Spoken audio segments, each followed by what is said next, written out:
We have our milk and dairy beef drug residue prevention manual, and we are already into the second rewrite. As we developed this manual, it was always meant to be a very evolving, constantly changing document so that we could address issues as they arrive and make this sort of a real-time document. We also wanted to make sure that producers had easy access to it. It is electronic format so that it can be downloaded at any time off the website. This was developed by National Milk Producers Technical Writing Group, and essentially what we're going over in this manual is best management practices concerning the use and responsible use and residue prevention for antibiotics. And importantly, that there were no checkoff funds used to create this document. So whenever you're talking to producers, in general, they always want a short and sweet document is what we're after. They'll tell you that very consistently and loud. And so as we developed this, they pretty much told us, just tell us what we need to do, make it very concise, and that's what we did. So with this document, with this manual, there's a list of approved drugs for the lactating and non-lactating dairy animal. Now, of course, that list for lactating animals is pretty short. We do have tools to work with, and we do want to protect those tools. We also have within this manual a list of screening tests, milk, urine, and serum testing that's available. Within our manual, we do have some example forms for our producers to give them some ideas to start with. Now, a lot of the larger dairies, of course, they've got all electronic record-keeping systems. But this does give some paper examples of forms that dairies could use. And importantly, there is a document, a form that people could print out to help establish or help show documentation of a veterinary client-patient relationship. Within this 20 pages of the word type part of the document, we do have a few charts in there. And one of the charts is a discussion on the high-risk animal versus a low-risk animal for meat residue. And in that, it's just pretty simple and very straightforward. The low-risk animal, of course, is that animal that's either not been treated or has been treated with one drug and appropriate withdrawal times have been met, and so represents a low risk. The high-risk animal examples are multiple drugs used, extra-labeled drug use without veterinary oversight, no treatment records maintained. So you create scenarios where you've just created a high-risk animal. We also have a extra-label drug use flow chart. Now, not that a producer is going to go through that flow chart absolutely every time, but we do encourage producers to just ask yourself those questions. At least sit down and look at that flow chart and talk yourself through it. Do I really, really need to use extra-label drug use? And so there are questions in there that help walk you through what that whole extra-label drug use is and when, if it even should be appropriate to use.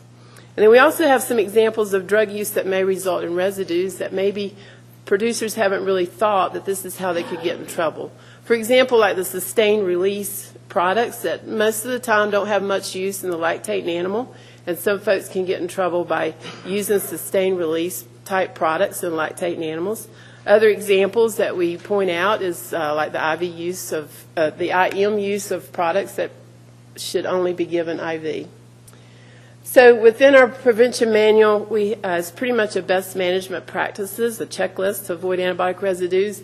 And we have 6 different areas that we're focusing on. The first, all important, is that valid veterinary client-patient relationship. It follows through pretty much with several of these best management practices. The use of drugs with veterinary guidance, doesn't matter if it's prescription or the over-the-counter type drug. We do need the veterinary oversight. Make sure we're administering products appropriately by route or dose or duration, and make sure we're identifying all our treated animals. And then extremely important is making sure we've got records to maintain and use these records for all our animals. And then employee training, whether it's family or traditional type employees, we've got to have our people trained on just how the antibiotic treated animal is recognized within that farm system. So many times we have, for example, college kids coming home on the weekends, and they are not aware of the animals that's been treated, and that can result in residues. And then use their drug residue screening test appropriately. So for monitoring for dairy, milk, and meat, we do have 4 areas I'm going to touch on. I'll go in a little bit more detail with each of these areas. One is the pasteurized milk ordinance. This is all beta-lactams. All of our tankers are tested for beta-lactams. As industry needs to, and under contracts with some of our purchasers, we're testing for sulfas and tetracyclines also.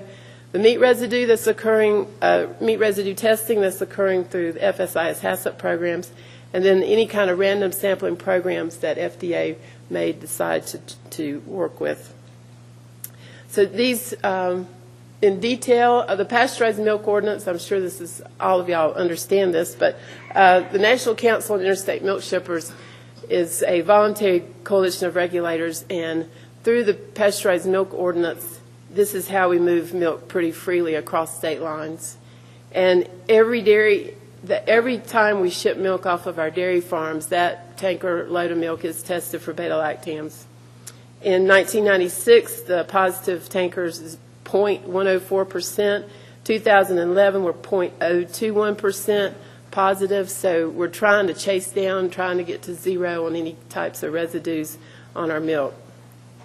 Penalties are pretty severe if you've got a positive tanker load of milk.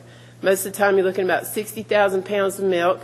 No matter what the milk price is, that what you're going to have to pay is reflected according to the most recent price of milk. But in general, you're going to be at least looking at $10,000 if you contaminate a load of milk. You're also going to have an expense of disposal of that product back to the farm. Oftentimes, this milk is incorporated into manure holding ponds or sprayed on fields for fertilizer value, but you do have that expense for disposal. With our food safety and inspection service, our dairy cattle are also beef animals at some point. FSIS has a HACCP-based system, so animals are targeted.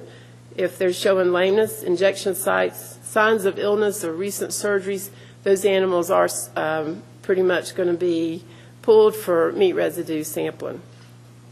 Latest numbers I had was from a 2008 summary that dairy cull cows are about 8% of all the cattle harvested, but the bad thing is we were sort of responsible for 90% of the residues.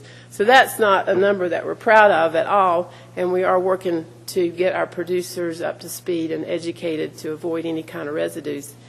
So the real numbers, what we're looking at here, 34 million animals slaughtered in 2008, 879 positive carcasses. Of those, 791 were dairy cows. Another issue is the repeat residue violator list. This list is available for the FSIS inspection personnel. It's another aid for them to help discover violators. It's also an aid for livestock buyers and marketers to look at anybody that's been putting repeat meat residue animals into the marketing channels so that they have access to this and they can identify those people or those animals coming through the markets quickly. And in general, nobody wants to be on this list. And then the other monitoring that we have, FDA CVM does have responsibility to make sure our milk supply is safe. Like I said before, beta-lactam testing on all bulk tanker trucks, truckloads of milk.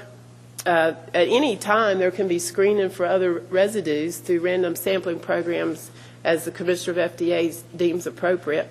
Any of our customers may require additional testing, for example, to meet some export demands. Currently, our dairy industry is undergoing a blind survey. 900 samples from the repeat people that had gotten onto the repeat violator list. There's 900 samples coming from those. There's also 900 samples coming from non-violator farms, and they're looking for 30 different antibiotic or residues above legal tolerance levels. At the end of the year, when this or whenever the survey is completed, it's not a regulatory action is not to come out of this. For example, there's no identification back to individual states or producers.